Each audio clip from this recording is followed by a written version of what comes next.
হয়তো বা কিছুক্ষণ সময়ের মধ্যে নবী মুহাম্মদ সাল্লাল্লাহু আলাইহি ওয়াসাল্লাম এই দুনিয়া ছেড়ে চলে যাবেন। সেই মুহূর্তে নবী মুহাম্মদ সাল্লাল্লাহু আলাইহি ওয়াসাল্লাম বারবার এই মুখমণ্ডলটাকে মুছতে আছেন। বারবার যে মৃত্যুর যে যন্ত্রণা, যে অত্যন্ত কঠিন যন্ত্রণা, সেই যন্ত্রণা যখন নবী মুহাম্মদ সাল্লাল্লাহু আলাইহি ওয়াসাল্লামকে গ্রাস করলো, সেই মুহূর্তে নবী মুহাম্মদ সাল্লাল্লাহু আলাইহি ওয়াসাল্লাম বারবার মুখমণ্ডলটাকে মুছতে আছে। আমার যেন আয়েশা রাদিয়াল্লাহু তাআলা বুঝতে পারলেন হয়তোবা আমার স্বামী নবী মুহাম্মদ সাল্লাল্লাহু আলাইহি ওয়াসাল্লামের এটা সর্বশেষ মুহূর্ত, এটা সর্বশেষ মুহূর্ত। সেই মুহূর্তে আমার যেন আয়েশা রাদিয়াল্লাহু তাআলার ঘরে আপনার আব্দুর রহমান নামের একজন সাহাবী অর্থাৎ আবু বকর সিদ্দিক রাদিয়াল্লাহু তাআলা আনহুর সন্তান অর্থাৎ আম্মা যেন আয়েশা রাদিয়াল্লাহু তাআলা সে ছিলেন ভাই ছিলেন, উনি বাড়িতে আসছেন। আম্মা যেন আয়েশা রাদিয়াল্লাহু তাআলা বাড়িতে আসছেন। যেমন মনে করেন আপনার আত্মীয় স্বজন হয়তো বা কেউ অসুস্থ রয়েছেন, আপনার বোনু কিংবা আপনার জিজাজি যখন অসুস্থ থাকেন, আমরা সকলে এটা আমাদের দুনিয়াবী ক্ষেত্রে আমরা জানি যে আমাদেরকে যেতে হয়, দেখতে হয়, খবর নিতে হয়। সে সময় নবী মুহাম্মদ সাল্লাল্লাহু আলাইহি ওয়াসাল্লামের ঘরে আব্দুর রহমান তিনি যাচ্ছেন তো হাতে মিসওয়াক নিয়ে আছেন, দাঁতন নিয়ে আছেন। নবী মুহাম্মদ সাল্লাল্লাহু আলাইহি ওয়াসাল্লাম এইভাবে আঙুল দিয়ে ইশারা করছেন।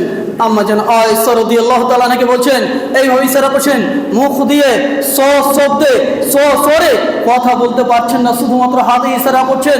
সেই সময় আম্মা যেন আয়েশা রাদিয়াল্লাহু তাআলা বুঝতে পারলেন যে আমার স্বামী হয়তোবা মিসওয়াক নেবেন, দাঁতন নেবেন। সেই সময় নবী মুহাম্মদ সাল্লাল্লাহু আলাইহি ওয়াসাল্লামকে আম্মা যেন আয়েশা রাদিয়াল্লাহু তাআলা জিজ্ঞাসা করছেন আপনি কি মিসওয়াক নেবেন? ইশারা ইঙ্গিতে বলছেন হ্যাঁ আমি মিসওয়াক নিব। সেই সময় আম্মা যেন আয়েশা রাদিয়াল্লাহু তাআলা একটা মিসওয়াক তিনাকে দিলেন। মিসওয়াক যখন দিচ্ছেন তো সেই সময় মিসওয়াকটা ছিল খুবই শক্ত।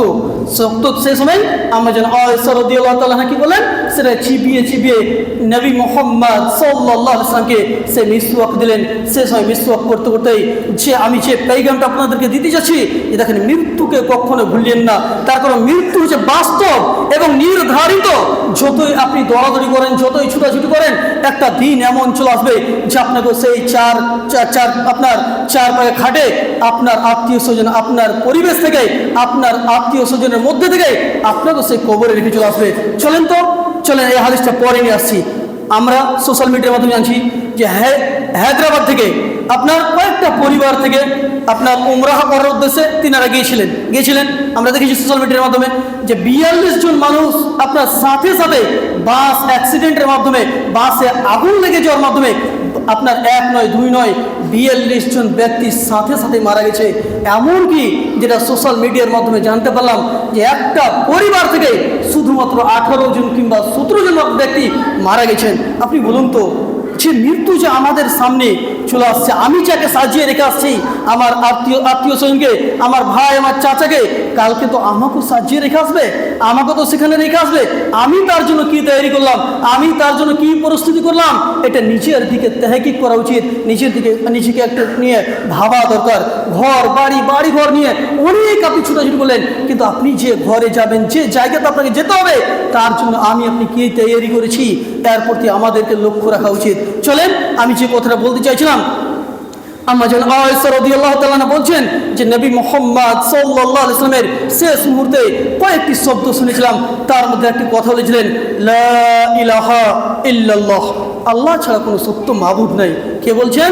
নবী মুহাম্মদ সাল্লাল্লাহু আলাইহি ওয়াসাল্লাম বলছেন যে আল্লাহ ছাড়া কোনো বারহাকে মাবুদ নেই, উনি হচ্ছেন সত্য এবং বারহাক, তিনি হচ্ছেন আমাদের রব আল্লাহ ছাড়া কোনো সত্য মাবুদ নেই। তারপরে নবী মুহাম্মদ সাল্লাল্লাহু আলাইহি ওয়াসাল্লামের আরেকটি যেটা শব্দ ছিল ইন্না লিল মাউতি সাকারাত, নিশ্চয় মৃত্যুর যন্ত্রণা অত্যন্ত কঠিন।